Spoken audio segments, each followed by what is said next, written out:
Do you think a majority of Trump voters have, not necessarily a racist, but have racist tendencies? You're nodding your head yes. Yes, I do. Why do you feel that way? Because of all of the focus on immigration, it's an us against them. It's an us against them mentality. Are you guys, do you have racist tendencies? I disagree with her 100%. I think wanting our country to be safe is not a racist tendency, and that's But you're that's what I pointing think is wrong. fingers. No, but that's what I think that's wrong in America is we stop the dialogue and we start the name calling. But you're pointing fingers at one individual race. Build a wall. Build No. a wall. No. It does not have to do anything with build a wall. But I think that I mean, that's so biased. That's racist. So many. I have the fear of walking down the street Because of police officers or getting pulled over. I don't know what can happen to me. I have freedom to capitalize off my skill set, but not to truly exist is without fear this of death. because of your race? Yes, it is. Yes. Is he correct to feel that way? Yes. He's correct because African American males are being targeted when they're walking down the street, when they're driving. You've seen it on the internet. People are at the beach and they're barbecuing, and white people are calling the police on African Americans. I mean, it's just getting out of hand. I'm wearing the Class A uniform of the United States Air Force. I'm flying through Texas. I stopped at an airport and I want to go in and get something to eat. Now I'm standing there in the uniform of this country and they refuse to seat me. I stood there and I wouldn't leave. A guy in the Army walks up. We're both black. We're wearing the Class A uniforms of our country, okay? I finally asked the hostess, "Are you going to seat us?" And she gave me this look like we were some kind of animal and said, "I guess so." Put us at a table. Again, we waited another hour before anyone would come over to serve us. When they brought the food out, she threw it on the table. The food separated. I looked at the plate and I could see where somebody put out a cigarette on that plate. I got up and walked out. At the same time, I was good enough to go to Vietnam to be killed for this country, but I could not go in a restaurant to get served. I've experienced racism just like he has. I probably have gotten worse. I've been told they're gonna throw me over the wall, okay? But I don't fault all white people for that. It's, you are the individual, you are the ignorant person right there. Right. And other people learn that from that and they think it's cool because it's a country of freedom. So if I want to choose to be ignorant because you taught me to be ignorant, then I will be ignorant. Got bullied and faced some discrimination growing up, being like the only brown kid in a predominantly white neighborhood, but I feel like I always had the last laugh because America's a nation of immigrants. So anyone who comes at you, they themselves were descended by somebody who came from another nation. So I kind of always knew that, and that always kept me going, no matter what. I think it's we all come to another country, to another culture, and we're more open to people, to other things. I think people who live here are kind of narrow, and it's white or black. We are coming from another culture, we come here for something else, and I believe we are more open. Your system, though, systemic racism. So it's individuals who enact those policies that subsequently hold us back for generations. There's a reason why I was born on the south side and not the north side. I asked him, did he feel safe now, the way the situation is? He felt safe when Trump got in. He said, yes, I feel safer. I said, I don't. I said, and because you don't have this type of color, I don't think people of Spain, a lot of them don't. I grew up in inner city Cleveland. But it's not about being that, it's about wearing this every day and not taking it off. I definitely agree with you. It is not the same for me and you in this country. I totally agree with you. The issue is when an African American male is killed by a cop on camera, on video, on phone, and there is zero consequences. That's the difference. It's not Consequences. Wait. A very small percentage is very appropriate. My grandfather, my father, and one of my sons are law enforcement, have been, or were, or are cops. And my son is the only one remaining, but it's a constant thing. They have to be on guard at all times. Do you understand the fear that she expresses? I certainly understand the fear, but it is such an overblown says the white guy. No offense. You know what I mean? That is offensive to me. That's the first time I've been offended tonight. Well, I'm sorry, I am speaking but from such the is life. perspective. There's a black child that gets murdered by an officer. They tried to find everything wrong with that person to justify it. Trayvon Martin, he got suspended for weed one time, or he wore a grill in his mouth or something like that, or Tamir Rice. They try to just justify any way they can that why we should have been killed. But when it's an officer or somebody white, they talk glowingly about what they did in their life. The last time black people said enough is enough, both of our leaders in the 60s got assassinated. Yeah, you see that again. Look, I got a personal experience. Yeah, I but was Hispanics called. get I was assassinated treated too. that way. N-word hurled at me. I recorded it. I went through the court system. They said it was not a hate crime. This lady spit on me and my wife, and she got a couple months, which was of course shortened for half a month or whatever. But that doesn't stop the entire system that lets that happen. We can record it all day. We record police shooting Philando Castile. Tamir Rice. Well, I saw on the news the other day that they said this white truck in an African American neighborhood, they had a bunch of Nikes. If people were walking up to the truck or they touched the truck, police officers just came out of everywhere. They start arresting African Americans. It's like a sting operation. Why are they doing this? The company that did this was a railroad company that worked in hand with the city or the police, and they apologized and they said that they were gonna stop it. And the reason that they did this because a lot of people were going to the railroad yards stealing their equipment or merchandise, but why put it in an African American neighborhood? First time I was called an American, I was in Europe. Why weren't you called an American? Because I was called the N-word. Oh, that's terrible. Okay? That's why. I wasn't seen as an American. And you experienced the same thing. I still experience it. Even now, 2018. My son still experiences it. Listening, when you say you people, I checked out. Yeah. I did too. All I hear was you people and super, and then black leaders need to all be apathetic, we need more nice, leaders talk like about him. how society's Instead gonna of come Reverend together. Sharp and Jesse Jackson, who are fiery guys. But did you hear what he just said? I heard what You don't even know if I like Reverend Sharpton. I think he's a jack-led preacher. I think he just shows up and makes an opportunity off of the plight of black people. So you don't even know how I feel about a certain leader. I think you just want apathetic black people so it's easier for you to push your agenda onto us. Don't you like And then I don't fight back. You like Trump? But you like Trump, Exactly. Yeah. Hold on. He's the fire. Go ahead. I'm just saying, We're trying to bring people together. One at a time. but you sound really racist. You do. You sound racist.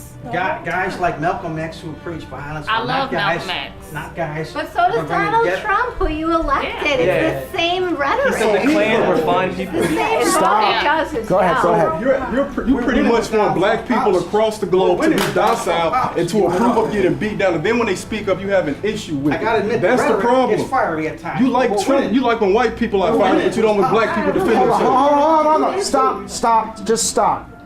So here's my question. Can we actually have a conversation about race in this country and not talk over each other and not kill each other, where we achieve something that's positive and I'm going to use the word reconciliation? I don't I'm gonna think be so. really honest. Not here. really? It's probably gonna hurt some people. Here tonight, not really. No. I feel like that can happen, but this is gonna piss some of y'all off. But white people need to be honest about the history of this country first. They need to acknowledge that black people still to this day get treated like shit on a worldwide level. It's not even just in the United States. This is across the whole entire globe. And I think once that happens, then we can truly have a conversation. Because there's a lot of, oh, well, I'm not like that, I'm not like this. We're not talking about you, we're talking about the whole big picture. Yeah, but people need to talk to each other as individuals and get to know who they are as people and understand their histories too. But I am the most progressive person, but it also bothers me when white people are lumped together about what we are doing incorrectly, because I, Marsha, do my damnedest every goddamn day to be equitable and kind to every person that crosses my path. And so I hear you, I really do. But I don't want to be in a lump, just like nobody wants to be in a lump. You know what I mean? And So why is it on applications and a lot of things that we fill out, we're either Caucasian, we're black, we're something other? At some point, that should stop. If we're all Americans, we should be Americans. We shouldn't be split out because of our race. Unfortunately, I'm afraid it's coming back. White folks are too anxious to say because it's inconvenient. Unfortunately, we have a competition to see who's the biggest victim in this country instead of trying to see who's the most successful.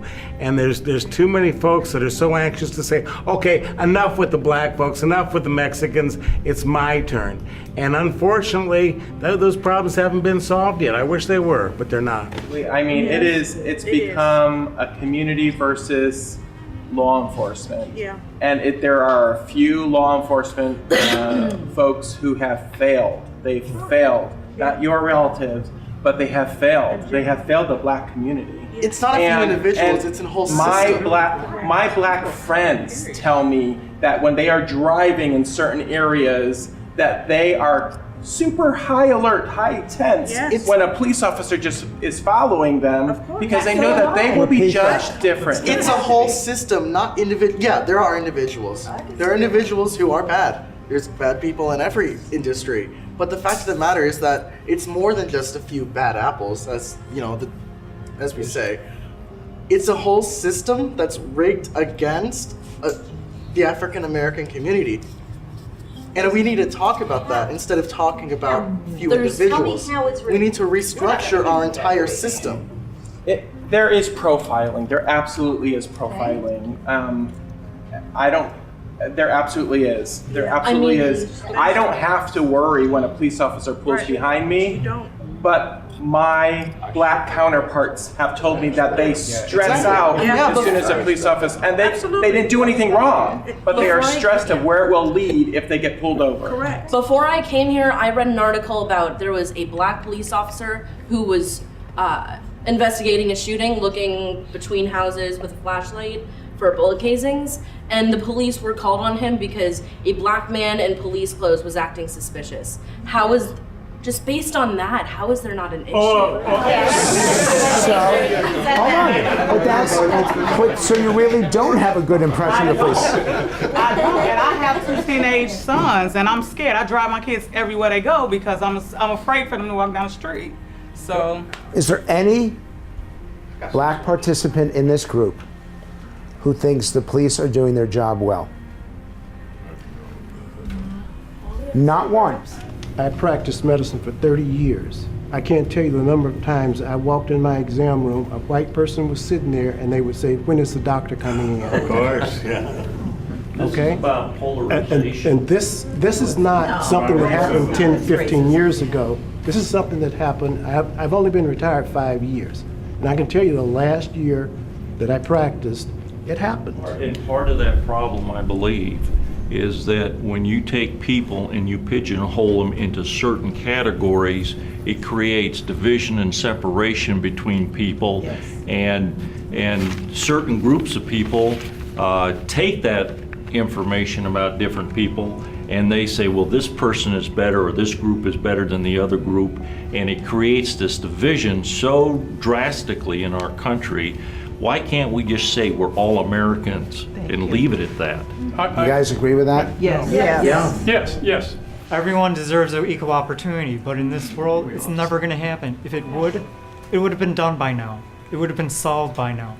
Okay, I work with different races. I live in towns with different races. My girlfriend's black. She's the most hardworking person I've ever known.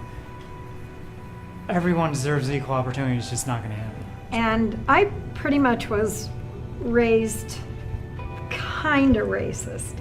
And when my daughter came home with her black boyfriend, oh my gosh, all I could see was the most difficult life for her and for him. When I first saw him, I thought, oh my gosh, you're a thug. I do not want my daughter to be with a thug. I'm serious, I'm just telling you what I thought. He had gold chains on, his hat was sideways, his pants were bagged, and I thought, wow, what are you doing? She's a really accomplished young woman. I didn't want that for my daughter. He is the neatest man in the whole world. I couldn't ask for a better son-in-law. I love him. Nobody realizes he's black. I'm not kidding. He is just the neatest man. I'm so grateful to God that he was sent to our family. His children are beautiful. His family is awesome. They've accepted us. Some of them are racist against us. When I was a child, I was a racist because I lived in a community. I was just a little child. I didn't know any better. The whole community was that way. It was back east. And I, at that time, didn't understand. As time went on, not too many years ago, I remember seeing white kids and black kids as best friends. How did that happen? It didn't happen because of laws. It didn't happen because of rioting. It happened because it was a generational change. We learned that black and white are equal. I also was brought up as a racist. Most black people were taught to be racist. But in order to adapt, we had to learn how to get along with everybody.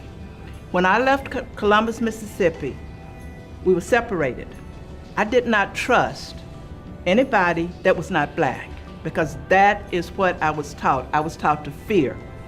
I didn't believe in the system. I did not vote until 2008. The reason why I voted, I know now in 2008 it was wrong. I voted because a black man was running for president. I didn't listen to what he was about, what he had to say. Because of my upbringing, all I saw was black. He did some good things, he did some bad things, and some things he didn't do. But what happened, he woke a sleeping giant. But see, now, many of us, like I once a racist, I now see you as a beautiful person. And And same not here. because of your skin color, I almost don't even notice that. You're a beautiful lady, okay? That change happened not because of laws. It happened because of just time passing. And we all get a little smarter. We all learn.